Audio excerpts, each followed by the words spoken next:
Bom dia, Eugênia. Hoje é dia 10 de novembro de 2015. Eu gostaria de agradecer muito você estar contribuindo para a minha pesquisa de pós-doutorado, que eu faço no Museu de Astronomia e Ciências Afins sob a supervisão do professor Marcos Granato, né? E estou aqui no Museu de História Natural e de Ciência sob a supervisão da doutora Marta Lourenço para dar continuidade a essa pesquisa. E sabendo do seu trabalho aqui no museu, né? Por você ser química como eu gostaria muito que você contribuísse com a nossa pesquisa, né? Falando um pouco da sua trajetória como professora e depois aqui no museu. Bem, primeiro eu fui para uma escola primária particular, que havia lá ao pé da minha casa. Fiz lá os 4 anos, na altura não havia, quase ninguém ia para o ensino infantil, as nossas mãezinhas estavam em casa, portanto nós estávamos lá em casa com as mães e depois com a mãe, e depois quando íamos para a escola, íamos buscar, trazer, aquelas coisas todas. Bem, depois fui para o liceu, que na altura, que é oficial, portanto, na altura o liceu é bastante seletivo, porque havia um exame de admissão e é mais difícil do que o exame da 4ª classe, portanto o liceu é um bocado seletivo, mas de qualquer maneira é um liceu oficial, é uma escola oficial, portanto. E qual liceu você foi? Filipe de Lencastre, Liceu Dona Filipe de Lencastre, pois, que não é o mais antigo das meninas era o Maria Amália Vaz de Carvalho, não é? Mas o Liceu Filipe de Lencastre foi depois o segundo, é um liceu enorme, tinha 1200 alunas, portanto é uma coisa enorme, mas só tinha meninas, só tinha professoras e só tinha empregadas, não havia lá homens. E depois tinha um polícia à porta e os rapazes não podiam atravessar a rua para o lado do liceu. Isto é o tempo, a gente quando conta estas histórias não acredita. Isso foi em que ano? Eu acabei o curso do liceu, portanto eu fui para lá em 59. Poxa, em 59, entre os meninos tinham que ficar bem distante das meninas. Distante das meninas, não. Havia liceus na província que tinham mais mistura, mas em Lisboa não. Em Lisboa havia liceus de rapazes e havia liceus de raparigas. O meu era o liceu de raparigas, olha, tive só com raparigas até ao fim do 7º ano do liceu. Depois fui para a faculdade, vim aqui para a Faculdade de Ciências, que funcionava aqui neste edifício do museu, e aí era misto, claro. Vim tirar o curso de Físico-Químicas. Tive 4 anos na faculdade, depois terminei. E depois fui trabalhar, olha, o primeiro emprego que eu tive foi nos Correios Telégrafos e Telefones, nas telecomunicações. Ofereceram-me um estágio, já era pago, eu fui para o quadro, aqui as condições eram bastante boas e eu fui para Aveiro, estive lá uns 8 meses, em Aveiro. Depois vim para Lisboa e achei que aquilo que era um trabalho extremamente burocrático e eu não gostava nada daquilo. E pensei que ia fazer outra coisa, entretanto soube que havia possibilidade de uma bolsa e fui para um laboratório de investigação no Instituto Superior Técnico, que é a escola de engenharia mais importante. Isso foi que ano? Isso foi em 64, 65. Depois, portanto, eu acabei o curso em 63, foi em 64 que eu fui depois para o técnico. Estive lá, depois, a partir daí, eu fui fazer doutoramento na Universidade de Glasgow. Eu fiz doutoramento em Química na Universidade de Glasgow. Terminei em 73. E foi sobre o quê, o seu doutorado? Espectrometria de massa, que era... Poxa! Eu estava a trabalhar no laboratório de espectrometria de massa. Eu tenho uma irmã que é especialista nessa área. Espectrometria de massa, pois. E depois voltei para Lisboa, entretanto deu-se o 25 de Abril, quer dizer, realmente uma pessoa está fechada num laboratório quando há ação por todos os lados, e eu achei que queria dar aulas, e depois fui dar aulas então para o Instituto Superior de Engenharia de Lisboa, que tinha sido por reconversão do Instituto Industrial, tinha se transformado em Instituto Superior de Engenharia de Lisboa. Isto porque as pessoas tinham sempre muito complexos em relação à educação tecnológica, portanto consideravam que ser Instituto Industrial era menos do que ser Instituto Superior de Engenharia de Lisboa, quer dizer, no fundo podia-se ter feito a passagem sem ser preciso mudar o nome. O Instituto Industrial tinha, nessa altura, já 130 anos de existência, portanto se calhar, não sei, isto é uma opinião, mas de qualquer maneira passou a ser Instituto Superior de Engenharia de Lisboa, que é o ISEL, o tal ISEL, onde eu estive 30 anos a dar aulas de Química E para que cursos você deu aula? Dei sempre para o curso de Química. Trabalhei sempre com o curso de Química. E também tive muito envolvida na biblioteca, porque eu achei que isto é um bocado a ideia que eu trazia de Glasgow, que o mais importante, que nenhuma escola pode funcionar sem ter uma boa biblioteca. E, portanto, é preciso pôr uma boa biblioteca, embora as pessoas agora seja um bocado mais fácil por causa de haver pesquisas nos computadores, mas naquela época era preciso livros, era preciso tudo isso, e eu achei que era importante e, portanto, estive bastante envolvida na melhoria das condições da biblioteca, porque achei que era uma coisa completamente básica. E na área de química, além de licenciatura, bacharelado, tinha também engenharia química? Tinha, mas eu não tirei engenharia química, eu tirei físico-químicas, que é um curso que acabou logo a seguir, depois passou a haver química e física. Embora os professores continuassem a dar as aulas de física e de química, quer dizer, as pessoas de física davam também aulas de química, as pessoas de química davam também aulas de física. Mas havia aqui na faculdade não havia o curso de engenharia química, havia, até certa altura houve preparatórios, que eram os 3 primeiros anos, e depois iam para o técnico e acabavam o curso, ou então faziam o curso todo no técnico. E a partir de certa altura já faziam o curso todo no Instituto Superior Técnico. E o Instituto Superior, Técnico, ele era onde? Onde ele funcionava? Na Alameda Afonso Henriques. Portanto, também é bastante central e é uma coisa muito mais moderna, que o Instituto Superior Técnico começou a existir em 1911, com a República, porque com a República houve uma grande alteração na educação e uma das coisas é que o Instituto Industrial tinha um professor chamado Alfredo Bem Saúde e o Conselho, quer dizer, o Ministério achou que era melhor o Bem Saúde e ver o que é que tinham feito em Paris, que era nessa altura um bocado a fonte da civilização, e ele viu a École Polytechnique de Paris e veio com muitas ideias e muitas coisas e foi expor ao Conselho Escolar do Instituto Industrial e mandaram passear, quer dizer, o Instituto Industrial nunca foi muito permeável a mudanças. Depois deram-lhe poder para fazer uma escola nova e fez o Instituto Superior Técnico de raiz. E isso foi em que ano? 1911. Ah, o Instituto Superior já foi em 1911? Já foi em 1911, sim. A República foi em 1910, não foi em 1911, quer dizer, não sei exatamente, não deve ter começado logo tudo, mas começou mais ou menos por essa altura. Portanto, e no Instituto Superior de Engenharia tinham cursos também de pós-graduação, tinham linhas de pesquisa? O Instituto Superior de Engenharia inicialmente só dava uma coisa chamada bacharelato, que eram 3 anos, quando eu fui para lá só dava 3 anos, depois passou a dar 5 anos, que dava também mais 2, que fazia a licenciatura. Entretanto, houve uma reforma pela União Europeia, que é de acordo com a Convenção de Bolonha, e pela Convenção de Bolonha os cursos têm todos 3 anos mais 2. E depois a seguir é que há o mestrado, tem 3 anos, não, são 3 anos, os 3 anos é um curso final, e depois mais 2 já dá mestrado, portanto é 3 mais 2 já dá mestrado. Os 3, em muitos países chamam-se bacharelato, portanto em Inglaterra é o BSc, o bacharelato, não é? Mas aqui em Portugal foi decidido que se chamava licenciatura, portanto as licenciaturas atuais são 3 anos, e se fizer mais 2, tem licenciatura e tem o mestrado. Há cursos que têm o mestrado integrado, como os cursos do técnico de engenharia têm o mestrado integrado. Os cursos de medicina também têm mestrado integrado, a arquitetura também, isso porque há umas convenções internacionais para a duração dos cursos. Porque a Convenção de Bolonha foi no final do século XX já, né? Sim. Sim, eu não sei dizer exatamente a data. Eu acho que era 1997, 98, por aí. Mas eu também não sei precisar a data. Mas aquilo foi depois disso, porque depois na altura em que começou a haver muitas discussões pela Convenção de Bolonha, aquilo tinha que alterar completamente. Foi preciso alterar muito os currículos dos cursos. Eu estava estava a dar na parte de análise química e digamos em boa verdade que a análise química hoje não tem a importância que tinha há uns anos, porque como a maior parte da análise é feita por métodos instrumentais, o que interessa é perceber do assunto que se está a tratar, não é? E houve uma altura em que mandava-se para o analista, e o analista fazia a análise, aquela coisa toda. Eu sou dessa época. Mas reconhece que agora é muito menos assim. Sim, quer dizer, muito instrumental, é né? muito instrumental, e desde que começou a ser muito instrumental, são pessoas muito especializadas e muitas vezes da própria área na qual esse tipo de análise se aplica. Portanto, eu gostava de dar uma cadeira de análise química e tinha que mudar aquilo tudo. Eu, entretanto, já tinha 63 anos e dei o fora e vim-me embora. Estava a pensar que ainda ia gozar um bocado da vida, que ia me passear, eu e o meu marido, etc. O meu marido apareceu doente com o cancro e morreu rapidamente, quer dizer, de maneira que depois eu fiquei sem nada para fazer. Não tenho filhos, mas tenho enteadas, mas quer dizer, não estou sempre em cima das raparigas, quer dizer, longe de mim tal ideia, não é? De maneira que houve alguém que sugeriu que no museu que aceitavam voluntários, de maneira que eu vim para cá e agora já cá estou há 8 anos. Ai, que maravilha! E é por isso que eu agora, quer dizer isto, portanto eu agora neste momento tenho 73 anos, é por isso que agora toda a gente diz que eu percebo muito a coleção, obrigada, já cá estou há tanto tempo, tenho a obrigação de perceber, não é?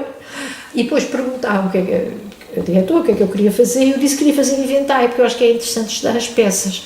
Ela perguntou-me se eu não queria estar na parte educacional e eu achei que não. Já dei para esse campeonato, já joguei esse jogo, agora já não quero mais. Não tenho paciência porque tinha que preparar trabalhos com pessoas e fazer. É uma coisa que eu não estou muito interessada e eu também nunca trabalhei muito com crianças, porque eu, no fim dei aulas foi a adultos, que eu sempre dava pessoas com 18, 19 anos, etc. Eu comecei a dar aulas, já estava doutorada, foi quando voltei, depois, quando houve o 25 de Abril, a seguir ao 25 de Abril, comecei a dar aulas, fui das primeiras professoras doutoradas a ir para o ensino técnico, em certa medida, mas para o Instituto Superior de Engenharia de Lisboa, porque eu acreditava que era importante o ensino técnico. Isto um pouco porque, talvez um bocado por influência familiar. O meu pai era médico, portanto, esse não acreditava no ensino técnico, perguntava-me sempre se aquilo tinha a mesma categoria que a faculdade. Eu dizia, mais ou menos, bem. Mas a minha mãe tinha formação também numa escola, tinha andado numa escola técnica, mas, portanto, andou numa escola chamada Rodrigues Sampaio, que acho que já não existe há muito tempo, mas foi lá que ela teve formação. E o meu avô tinha andado, como eu disse, na Marquês de Pombal, e o meu avô é uma pessoa extremamente habilitada, quer dizer, ele sabia imenso, ensinava-nos desenho, sabia imenso e era uma pessoa muito, muito sabedora de coisas de mecânica. Eu acho mesmo que ele passou essa paixão pela mecânica à família, portanto, porque neste momento ele tem os netos, há um que é engenheiro, que é o meu irmão, e depois tem 4 bisnetos engenheiros mecânicos, quer dizer. Então realmente ele influenciou a família, né? Influenciou a família, quer dizer, todos acham muito bem aquilo tudo. Como era o nome do seu pai? O meu pai, António Guilherme Fronteira e Silva. E ele estudou em qual colégio? O meu pai... no Marquês de... não, o meu pai é médico, estudou na Faculdade de Medicina. Não, seu pai não, seu avô, desculpa. O meu avô chamava-se José Cândido Afonso dos Santos. Tá. E estudou na Escola Marquês de Pombal. E agora, como é que eu lhe ia dizer a idade do meu avô? Ele estudou aqui em Lisboa? Aqui em Lisboa, sim, o meu avô vivia em Lisboa.